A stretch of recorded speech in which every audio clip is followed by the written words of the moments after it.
and welcome back to Redefine Parenting. I'm your host, Veenu Keller. We want to welcome you to Spanglish World Network and H.E.R Network on Zingo TV, channels 250 and 251.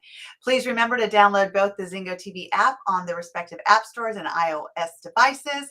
While you download, make sure to rate and leave a comment. The app is free. Zingo TV is also available on Google Chromecast, Amazon Fire, Fire Sticks, Roku Sticks, and all smart TVs 2016 and forward. So today, all my great listeners, we're in for a treat because I have a dear friend who is just making waves in the entrepreneur world, helping entrepreneurs to think big. He has this great podcast out there. So without further ado, Sean Osborn, welcome to Redefine Parenting. I'm so excited to have you on our show today. Well, thank you for having me on the show. This is exciting, and I'm can't wait to get into this. And it's something that I'm very passionate about on parenting and the mistakes that I've made in the past, the things that I've learned, and so I think it's going to be a great show. And there's so many things that we can talk about. That's the thing. Right, right. And one of the things that, I was on your show and I wanted to bring you on my TV show and podcast because we started talking about the balance between being an entrepreneur, our different types of, work life, relationship life, family life, social life, and it's about the harmonizing of it. How do we harmonize everything that we call life?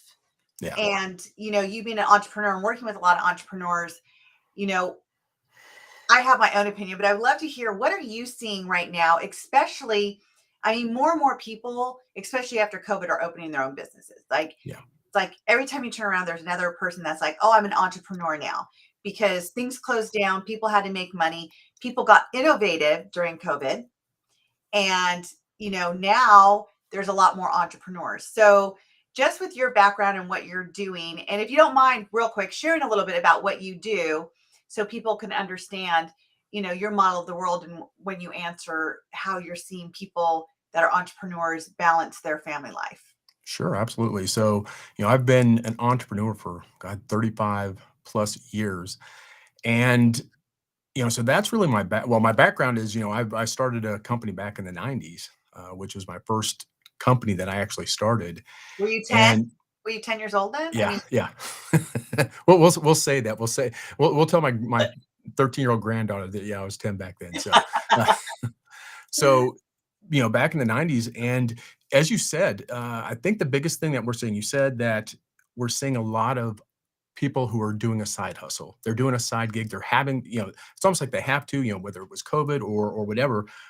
But it reminds me a lot of what I went through. So back in the 90s, I was in a full-time job. I was in corporate America running IT for a company, started my little side hustle that started getting bigger and bigger. And we all do that. So all the people who are doing side hustles, like, that's the point where I had absolutely no time for my family. Right. I mean, you're literally working 2 full-time jobs and trying to get things done and trying to do things, and just there's no time. I mean, again, you're running 2 different jobs. So back in the 90s, that's what I did, and I, successfully started that company. Fortunately, I got out of the corporate America and just went full-time on my company at one point, and eventually sold the company, God, I think it was 2000, finally sold that company. But it was probably the hardest time of my life, and probably some of the best things, but also the most regrettable things is from a family standpoint is I did that. I traded my time with my family and with my kids for trying to start the company and I didn't realize that I should have had a balance there. That's why I'm so passionate about this. I could have had a balance if I would have known that there was a way to do that. I Right. would have been able to have that, have that balance that I didn't do. And that, again, that's probably one of my biggest regrets from starting that company back then. Yeah, I feel you because um and I know you have the same mindset as I do, is that if you know better, you can do better. And we didn't know better then. I can't tell you what it's taken to get where I'm at with my business, and how much I've sacrificed my family time to Yeah. get to where I'm at. And here's the irony of this all. And you and I've had a big discussion about it. And that's why I wanted to bring you on, because I'm like, let's have this discussion on my show. It was our why for doing what we're doing is to give our family a great life, to live life with our family. And yet we're sacrificing living the life with our family to create the life we want to live with our family. It's like how many things I have to miss out on with my kids because I have a client or I have to do this or I'm traveling to go speak here or I'm going to go speak there. And it just happens to be at the same schedule as a soccer game or, a dance thing or whatever it is, right? Right. And so we sacrifice the time and yet we have to work to pay for all the extracurricular activities.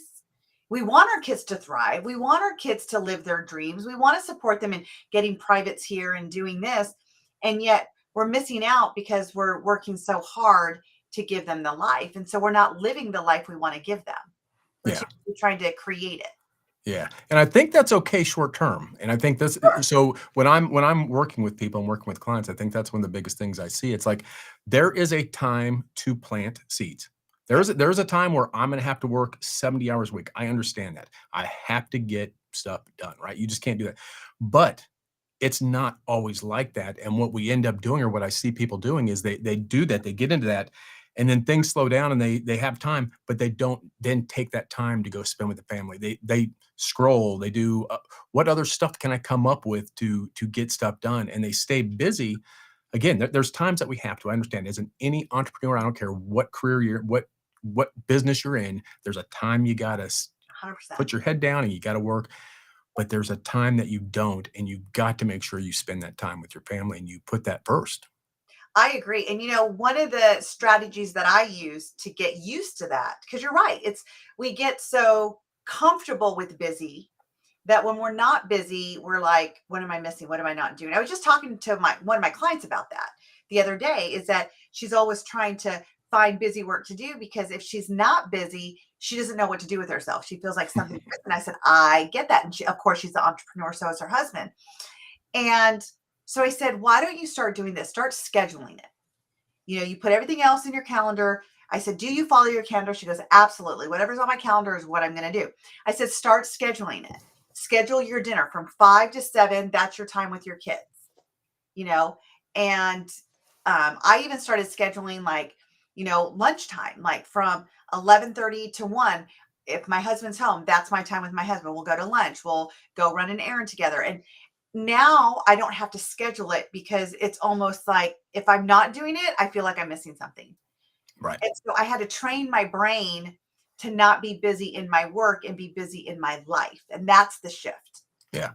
Yeah. One of the things that I do with a lot of my clients, especially first on, is I teach them how to win their day before it begins, win their Yes. week before it begins, win their month before it begins, then win their year before it begins. And it's like every day, and I still do this. This is a remarkable tablet. Every day, I put down my schedule. I write it down. I have my my open areas. I have my blocked areas, and every single day, without fail, even on the weekends. I mean, it's kind of, I guess there's kind of sickness there, but even on the weekends, I have stuff scheduled out because if I don't do that, then my normal routine of, well, I'm just going to scroll on Facebook or I'm just going to do this, and I don't do those things. So I think it's incredibly important, at least until you get into the habit, like you, of doing that, that you have to schedule that out. You have to do that. Right. It's so funny you said that because my husband put a beautiful post the other day about, how hard I work. And because I just bought myself my 50th birthday is coming up in August. And I just bought myself a car for my 50th birthday. And he put a beautiful post, which is just a tribute to how much I work for our family and how much our family really appreciates all that I do for us and everything. And it was like the afternoon, I was going downstairs so we can have our lunch. And he's like, you haven't been on Facebook yet. And I'm like, well, that's an odd thing because you don't really go on Facebook. And I said, but no, I haven't been on Facebook. He's like, huh. I said, do you think I sit in my office all day and scroll on Facebook? I said, I've been too busy this morning to do Facebook. And I said, do you want me to go on Facebook? And he's like, no, I'm not asking you to go on Facebook. I didn't realize that you weren't on Facebook all the time. Like literally, I think this man thinks I'm on Facebook a lot. And so I went on Facebook and I saw what he put, which was a beautiful tribute to me. And it was just really nice to be acknowledged from my husband like that. But the point is that my Facebook time I've learned is my downtime. So what I mean by that is if we're driving somewhere and he's driving and I'm in the passenger seat, I can take a nap or I'll scroll on Facebook. If I'm at the doctor's office and I'm waiting to be seen, I'll scroll on Facebook. Like that's my downtime busy that I have nothing to do. So that's when I use it for my social media. But I'm going to tell you, there was times, again, trying to be busy and not even with work, but I think a lot of us get stuck in that. So we're not seeing what's going on with their kids. We're not spending the time. We're watching a movie with them, but yet we're on their phone. Our body's there, but we're not there. Right. And we can't multitask. We think we can, Right. but we're not present when we do that.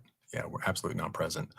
Yeah, and so, to me, I would rather be a producer on Facebook. Like, I would rather be a content creator and not a content consumer. I think Oh, that's the big difference is being a consumer of it or being a creator of it are two totally different things.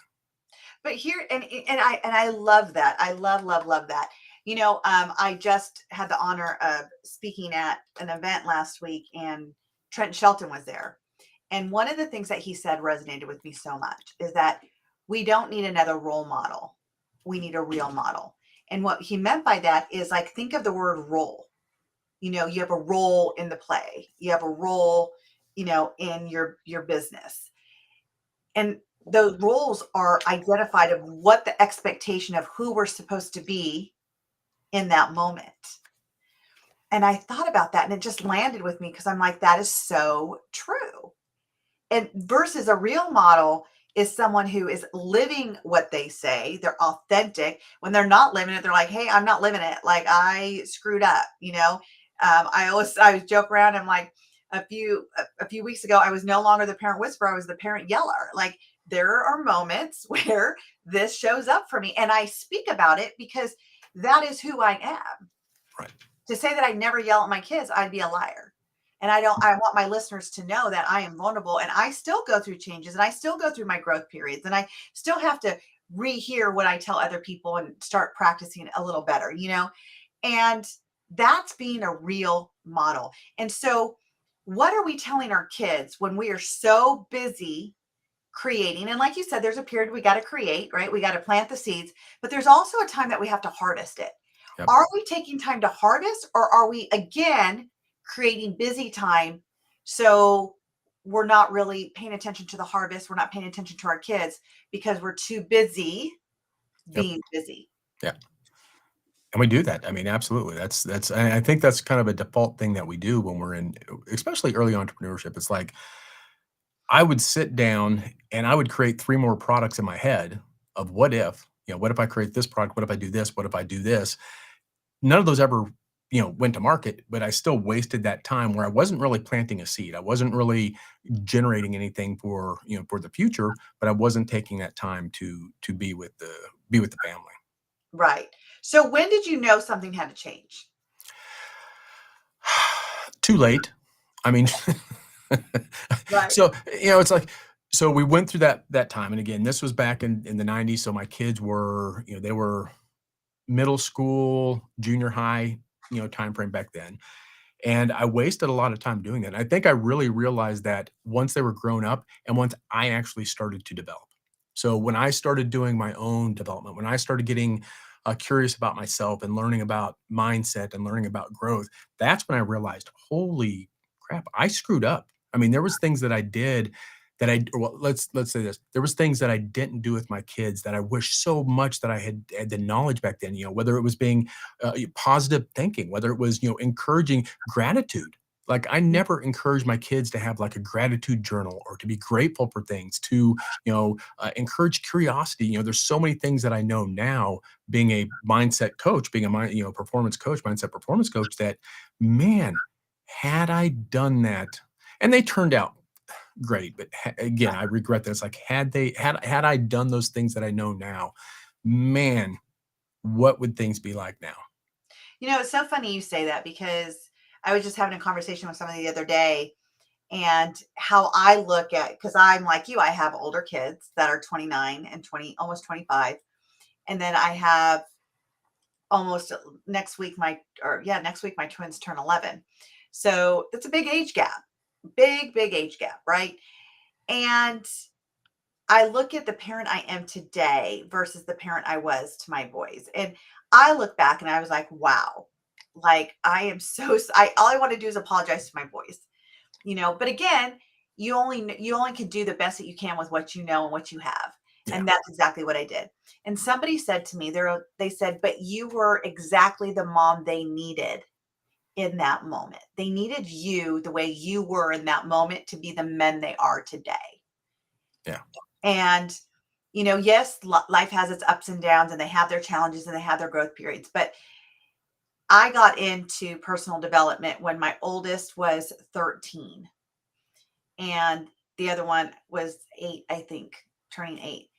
And so I started to realize that I didn't even know about gratitude. So once I was able to learn it, I started implementing it on them.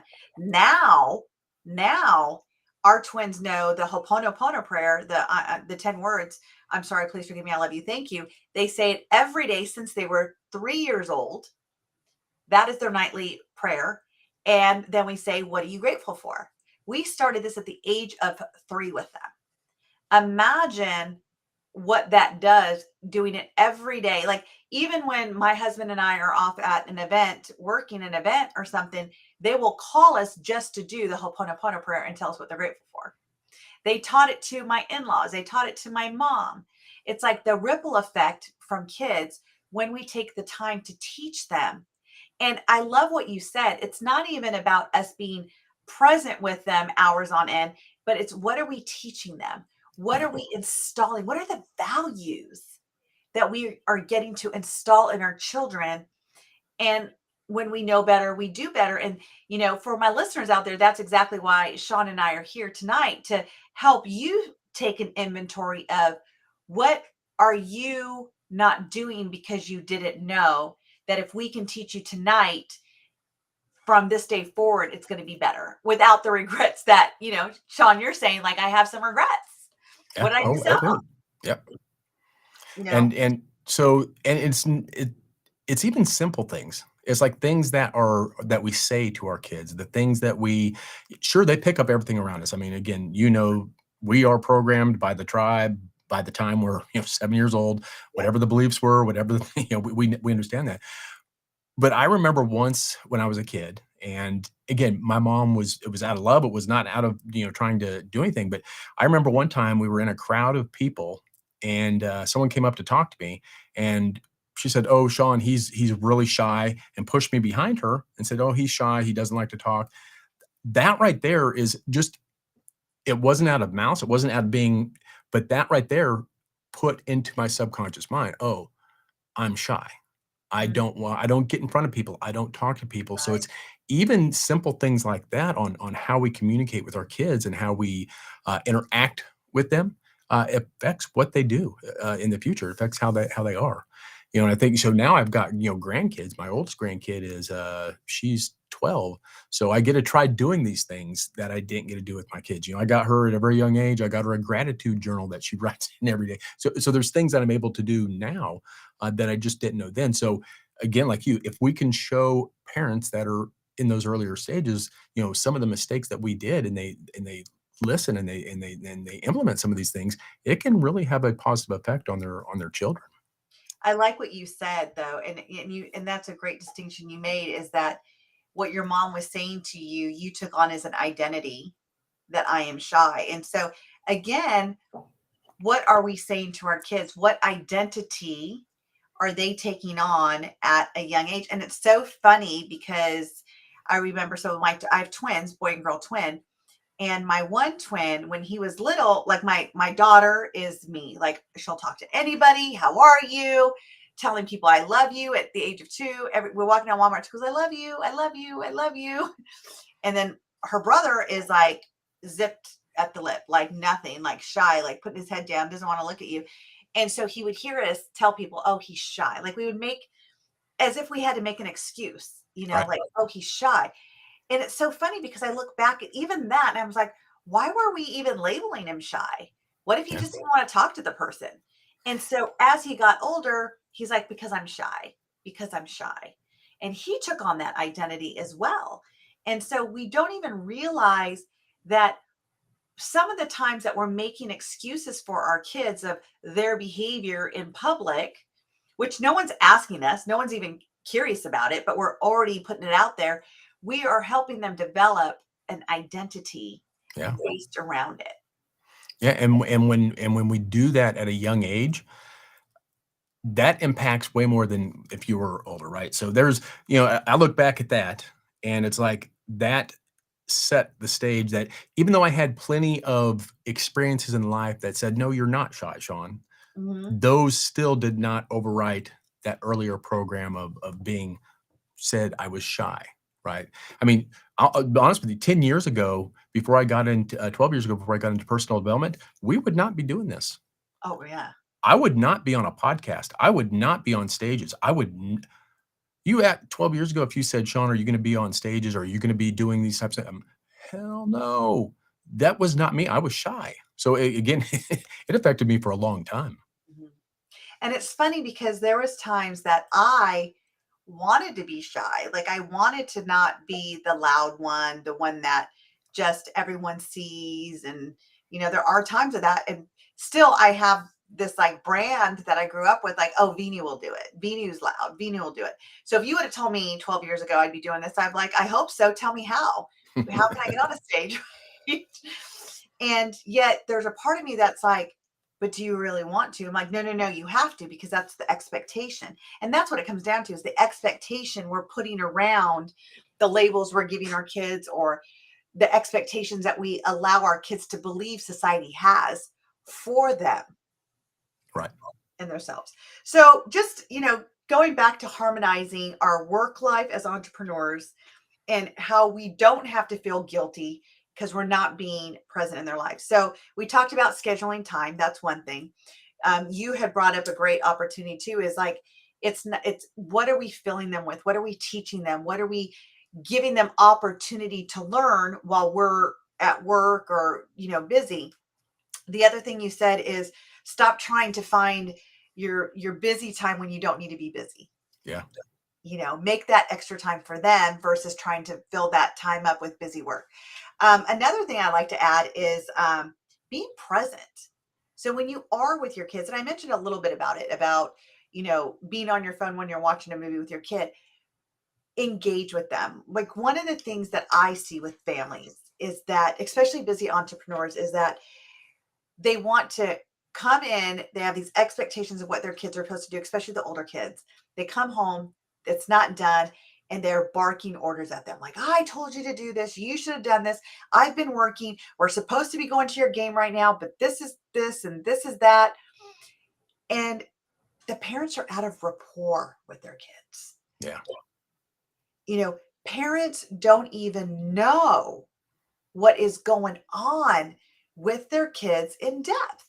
They think they know because the kids are obeying, the kids are doing their chores, the kids are polite, the kids ask instead of tell. And they don't know what's happening behind closed doors, like what's on their social media, and how to communicate with them, how to keep them safe. And I had an awesome guest on our show not too long ago, Chris McKenna, and he is the founder of Protect Young Eyes. And we had this discussion about how we can keep our kids safe. And here's the key thing: we have to be present with them. Yep. The same way, like, you and I are both entrepreneurs, and I think that we would agree on this. There's no way we would have found the success we have found in our business if we weren't present with what our business needed and what we wanted for our business.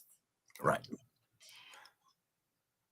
What would it look like if we did the same thing with our kids, right? Absolutely. Now, I'm curious on your thoughts on parenting style as far as friend versus parent, because I Uh-huh. think there's a line where there's got to be at least a grown up in the family. Yes, There's got to be someone, and that can't always be a friend. So it's like that is a hard line right there to be in. I love this question. So the first thing I always tell parents is, your child will find another friend. They're never going to get another parent, right? What is parenting? It's being that model for them. I'm going to use the word real model for them, that they know that is going to keep them safe, that they can trust, that, you're there. A metaphor is to kiss the boo-boo, right? And make it better. But here's where parents are falling short. They want their kids to like them because they think if you like me and if we're cool, then I can guide you better. And what's happening is the kids' frontal lobes are not developed. For a boy, it develops at 28. For a girl, it develops at 25. So what's happening is the minute you find out, because you're the cool mom who's hanging out with your kids, that there's, problems in paradise, and now you got to put your foot down, you've now lost respect for them. They now don't trust you. Now it's like, but you're my friend. Like, now you want to be my parent. And I've had clients that have told me that. It's like, my mom's doing this with me. My mom's doing that with me. My mom's hanging out with us. And then all of a sudden my mom finds us out, and all of a sudden now I'm grounded. It's like, now you want to be my parent? You were my Yeah. friend the other day, and now you want to be my parent. And you're wondering why I'm disrespecting you.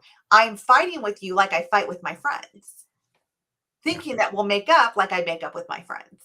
Yeah. Because their frontal lobe's not developed. They don't understand. They don't have the executive reasoning. They don't understand the long-term effects from what's happening today and how it's going to affect us years from now.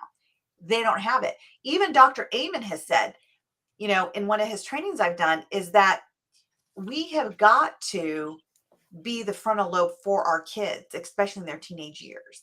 Yeah. Yeah. And so one of the things that my parents did, and to me, it was actually a blessing in disguise. It's probably the best thing they could have done for me at the time. I don't know if I could ever make that decision, but they let me go at 15. I was out of the house, homeless, since the age of 15. And I know I'm speaking with, I mean, my mom's passed, but my dad, I speak with them. I had a great family. So it was 100% my fault for what, the things that were going on. Got hooked on drugs, got with the wrong crowd. And And they, But first eh, of all, let's just acknowledge that.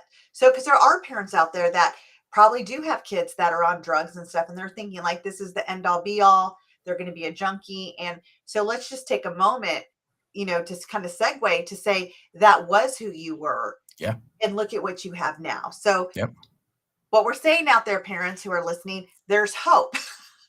absolutely hope. Not done. Your Yeah, kids aren't done at 15 just because they're making choices right now that yeah. aren't conducive to what you want for them or what you want for their future. Yeah, and I don't know if I would be where I am had they coddled me and said, "You know what, we're just gonna." They said they cut the cord and said, "You know what, John, you're gonna do that. You're on your own." And so that was a very hard reality check for me at 15. But it was the best thing that could have ever possibly happened to me, at least for me at the time, because it woke me up. It said, "You know what, I'm out here on the street. I'm going to have to grow up pretty quickly. I'm going to have to do things and get things going."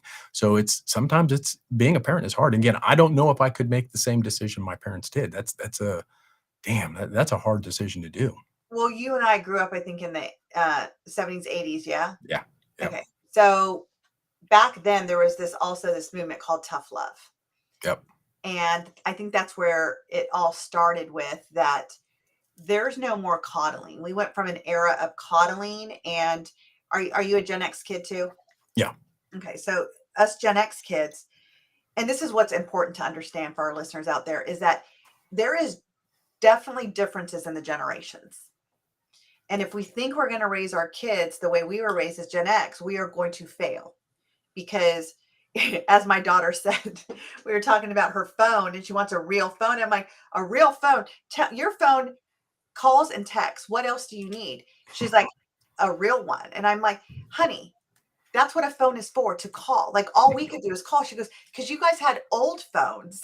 Like, we had old phones. It was interesting. But anyway, so again, different times, different situations. Yeah. And then it was our generation that we had to grow up because the mom now was going into the work field, or parents were getting divorced. So you had single parents and they weren't home anymore. It wasn't the Leave to Beaver family where, Ward would go to work and mom's there cooking and we all came and had a family meal.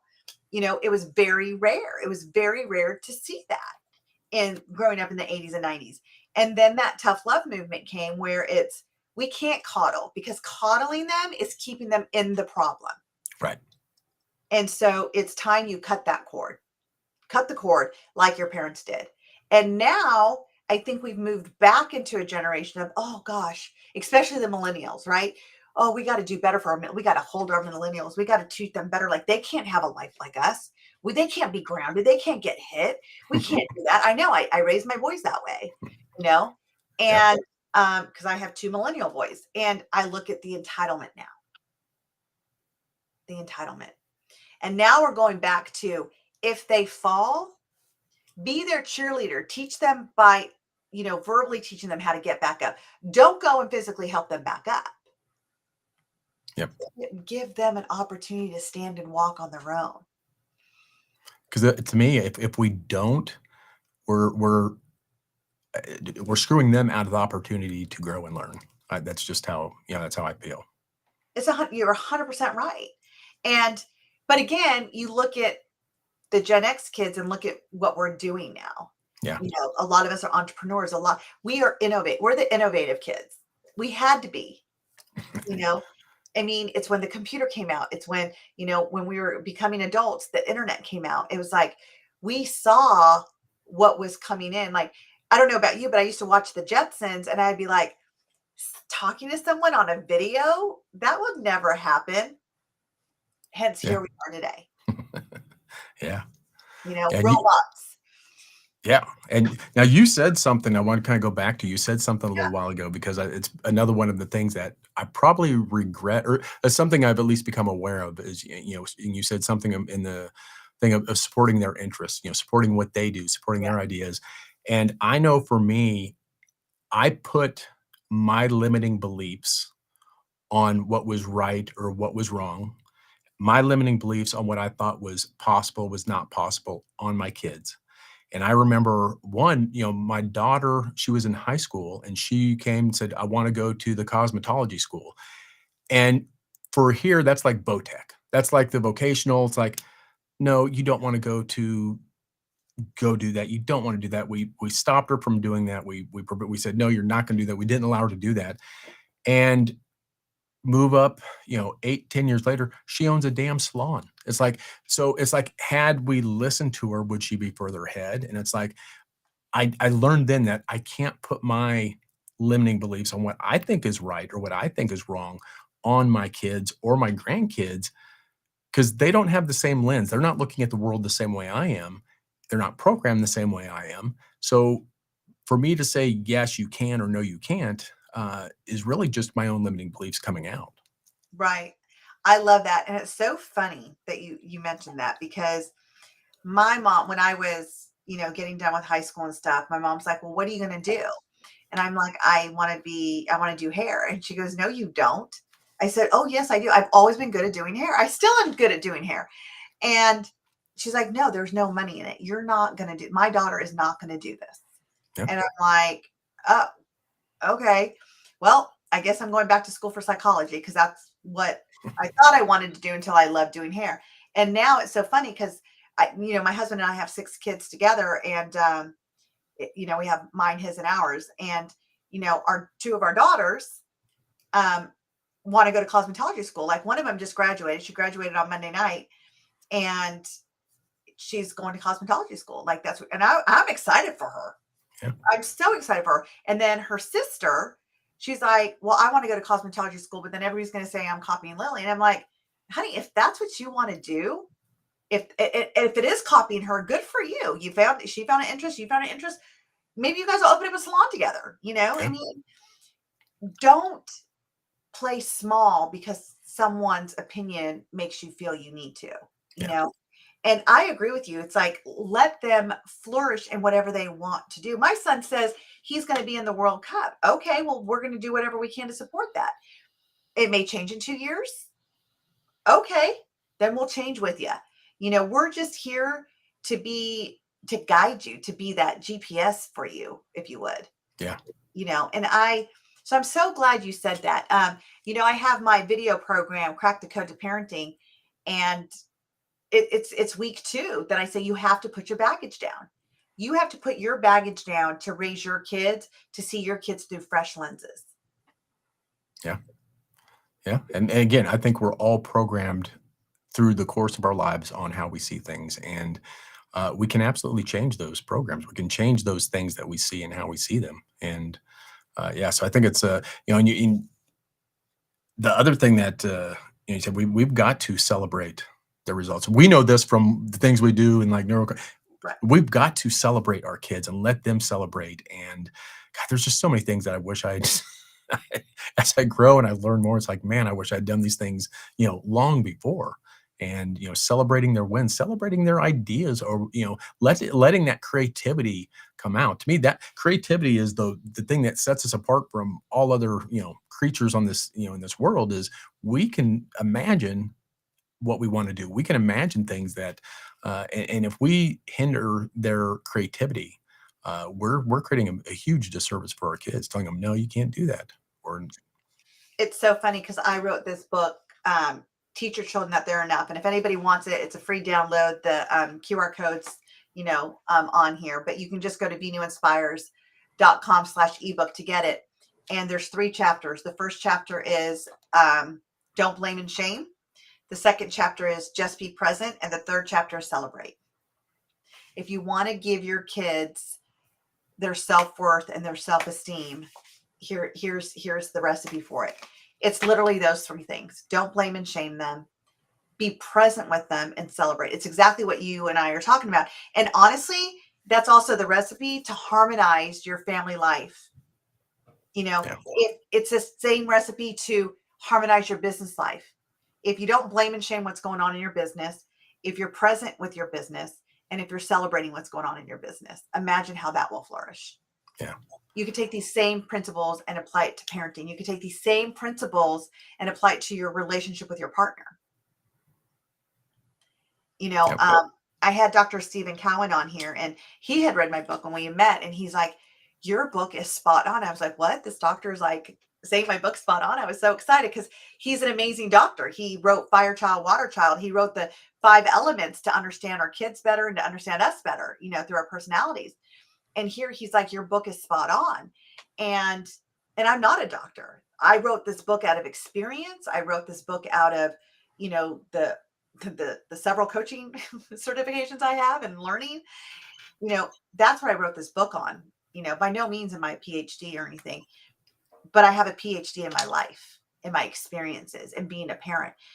I say that I had almost every title in parenting. I was a single mom. I was just a boy's mom. I'm now a mom of twins. I'm a mom of adults.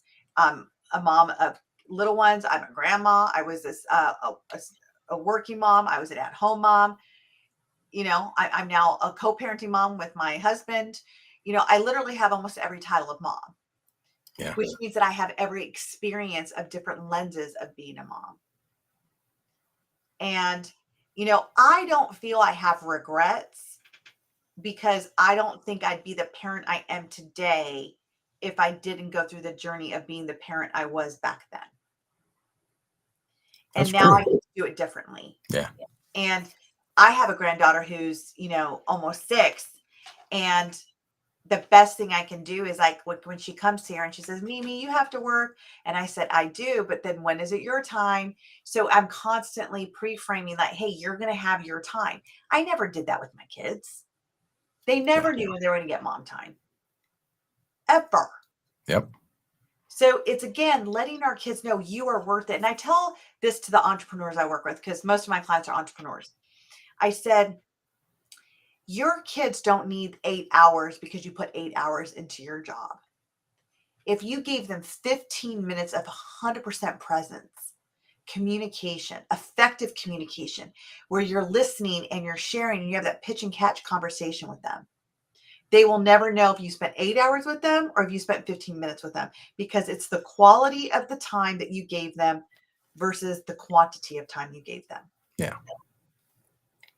And the second thing is, no kid wants 8 hours with their parents. No, they don't. Nor grandkids. They've had a few, and then they're on their own.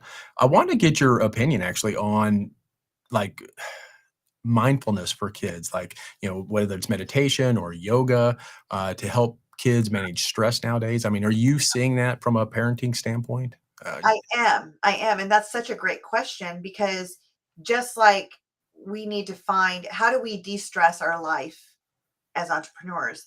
How do we teach our kids? Because again, if we're modeling for them, then then they'll pick it up as well. And what I love, like my kids go to a private school and they bring yoga in there. Every once in a while they'll have a kids yoga class, which is great because it's practicing mindfulness. It's about getting your mind still. And what we're finding is it is reducing the stress. My kids will, when I say, you know what, you need to take a breath. You need to take a breath. Like we've taught them this. They will they'll sit cross-legged and they'll start singing Kumbaya, which is so funny. I don't know where he got it, but at least he's settling down. He's sitting, he's getting still, and he's settling himself down. So that is a great question is we need as parents, because stress is actually the number one killer in the world. Like it's not smoking, it's not cancer, it's not car accidents, it's stress. Stress is the number one killer in the world. And it's not getting any better. It's not. So if we want it to get better, we got to teach better. Yeah. And it starts with what are we teaching our kids now?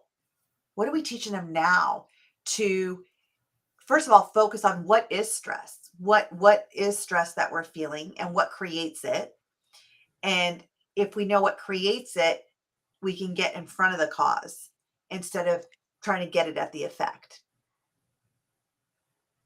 Yeah. So, that's exactly what I'm seeing is that we have to teach that to kids. And, a lot of it is some things that de-stress us. Like if people say, well, what do we teach our kids? Well, what do you do? For me, I listen to music, when I'm at the gym, when I go for a walk. I'm not a big meditator, but, there's times that I just stay still. I listen to an audiobook. I listen to a great podcast. And so it's telling our kids like you need to check out of what's creating the stress at times and get away from it. And Yeah. just be mindful. I think so. And going back to kind of the entrepreneur stuff, I think at least I'm seeing more where it's more lenient for parents to be able to have their kids while they're doing side gigs, while they're at home, while they're like when I was doing my company, it's like if you ever did any type of stuff, it's like kids were not allowed. It's like you absolutely not. If we ever did, obviously we didn't have Zoom back then, but it's like kids would not be there. It's like that is an absolute no-no. Kids are not part of work. And I'm seeing more and more now where I'm working with clients, I'm working with, business owners, and they'll have their kids with them on Zoom. They'll be in the room, they'll be doing stuff. And it's like, I think that's getting more and more open for, where it's not taboo or it's not it's not frowned upon, where we can have our family participating in some of the stuff that we are doing. Right. It's interesting that you say that because in my mind, when you think about that, I think of, I think it was in the UK, the guy on BCC or whatever news channel, and his kid kind of just like walks in as he's doing this newscast, and everyone's seeing it because we're during COVID. It's like we're at home broadcasting, and kids are there, and it almost started to give everybody permission. Yeah. They laughed about it, they thought it was cute, but it also made it real. As much as I tell my kids, okay, I have my TV show today at 8 o'clock, so stay downstairs. They come up and I hear things, and I was like, well, you know what? If they hear it, people know, like, this is my house, this is my life. I got kids, and it happens, and it's a part of our life. Today I was coaching someone, and my husband comes in, he's like, I am so sorry, but I got this deep splinter in my hand. I need you to get it out. And I told my client, I'm like, I am so sorry. Excuse me, please. Took out the splinter, and I'm like, okay, where were we? And she goes, oh my gosh, I just love you. I love how real you are. Yeah. Instead of feeling I think bad. it's okay now. Yeah, it is. Instead of feeling bad, she's complimenting me because she gets to see the realness. Because this is where we're at. This is, but here's also what I'm finding. I'm curious what you're seeing too. A lot of entrepreneurs, they're working out of their homes now. Absolutely. And I think that's where it's going to go. And so here's one of the things that I wish that I had when I was in my entrepreneurship, or the things back then, is I'm seeing a lot of people that are traveling with their family and going overseas. They're doing all these traveling and they're being able to work while they're doing these things. And to me, that is the most amazing thing that's happened with all this stuff since, I think it started happening obviously with COVID and things, being changed around. But I wish I would have been able to have that when when I had young kids, because to me, if you want to be present with your family and you want to be present with your kids, going on a trip to another country, learning another culture, being there, doing that. I don't think there's another way to get closer to your family and get closer to yourself, because I mean, again, if you never leave the US or you never leave wherever you are, it's like you're reading the same page every single day. And it's like, I see these people that are able to do that. And I really envy, and I look forward to seeing other people doing that same type of thing. Yeah, I love that. And I mean, because I do it. If we have to go on a trip, I'll say, we got to go on a trip. And I try to just get my clients in the first 2 days so I have the rest of the vacation with them. Or I do it like first thing in the morning and then while my kids are sleeping, and then we can go on out with our day. And it works beautifully. It's so great. Like, and my kids are year-round school, so they're off for like 3 weeks in March. We always go see my mom because my mom's in Idaho. She's taking care of my grandma who has dementia, so my mom can't travel here anymore because she takes care of my grandma. And so we go visit her and my stepdad, and we're there for 3 weeks. So my kids get like 21 days of just, their nanny and their grandpa, because we're there, and I just work. Yeah. My coaching practice goes on. I'm an instructor, so I still do my teachings on Fridays, from my mom's house. And it's so beautiful to be able to do that with my kids, with my husband, being able to have the freedom to travel. Because I'm going to tell you, like, that's what freedom is. Yeah. Freedom is not being tied down, not being Yep. tied down by your bills, not being tied down by time, not being tied down by location. It's the freedom to move, the freedom to be. So we're down to our last couple minutes. So just to kind of tie a bow around this, if you could, maybe give like your 3 top tips that you're giving to entrepreneurs that have families from the lessons that you've learned, what would you be telling people? I would think probably kind of a go on some of the top three things is: one, model positive thinking, model creativity, model the things that are possible, and don't ever teach daydreaming. We all need to go and daydream as much as we can, because that's where the creative process comes in. So let your kids daydream. Be extremely positive if you can, and really promote and celebrate, really, to me, their results, not their efforts. I mean, excuse me, their efforts, not their results, because the efforts are what counts. Their efforts into doing things are really what counts more than, to me, more than the results. And just being an encouraging, positive parent. And again, I wish that they taught mindset and mindset development within schools. That's probably one of the biggest things that I think is missing from our education, is we don't teach people how to think. We teach them what to think, but we don't teach them how to think. And I think by you being a mindful parent, and you breathing into them, and you let them being creativity, that is teaching them how to think. 100%, 100%. And, Sean, I'm sure we can keep going on about different topics between entrepreneurs and, the family. But I think, I want to thank you for, creating this conversation with me to help entrepreneurs, because we both work with them. And we both know that families are the core reason of why we do what we do. Hmm. And we can't let go of that when we're just creating. We have to be able to harvest the seeds that we've planted, because everything in life has a season and a reason. Yeah. So thank you again for joining in. Thank you to my listeners for joining in on the conversation. Again, together we can give children a childhood they won't have to heal from. Again, one of the resources is my ebook. Their QR code's right here on screen with us, or you can go to my website, veenuinspires.com/ebook, for a free download of my ebook. Please get it to help your kids today. Share it with other people too, because it's a free resource that will cover exactly what Sean and I were talking about today, actually. This show can also be heard on Spanglish Radio Network. Please check out www.spanglishworld.ca for all your news and programming. Spanglish World, watch it, hear it, read it, download it, and live it.